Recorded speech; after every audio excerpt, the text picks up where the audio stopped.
Vous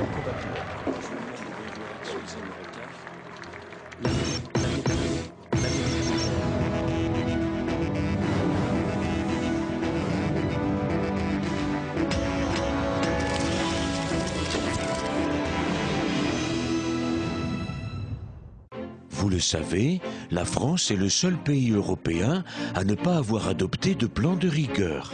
Parce qu'en temps de crise, il faut savoir se montrer généreux. Et la France doit se montrer solidaire avec nos voisins moins bien lotis que nous.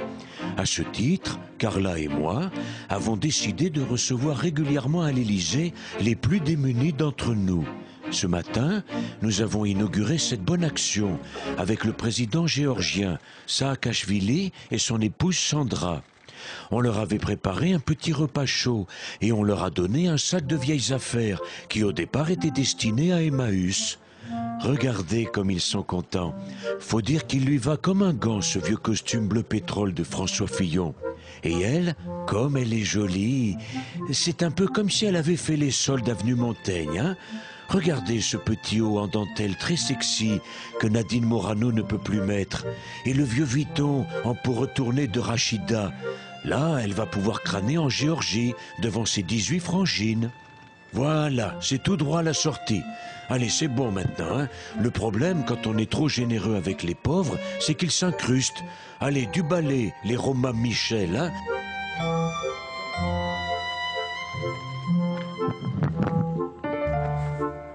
Bonjour, vous avez vu comme je suis beau gosse avec le costard de Fillon? Bon, la cravate, c'est vrai qu'elle n'est pas dernière tendance, mais Nicolas m'a dit qu'elle avait appartenu à Jean-Louis Borloo. On peut pas tout avoir. Aujourd'hui, au moins, j'ai un costume. Hier encore, je marchais pieds nus dans les rues de Tbilissi. Et puis, ma femme et moi, on a eu le droit à un repas chaud, alors vraiment, je peux pas me plaindre. Vous savez qu'hier, ça a chauffé entre Angela et moi, hein.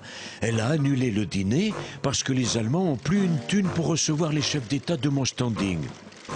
De toute manière, vous pensiez vraiment que j'avais envie de passer une soirée avec elle?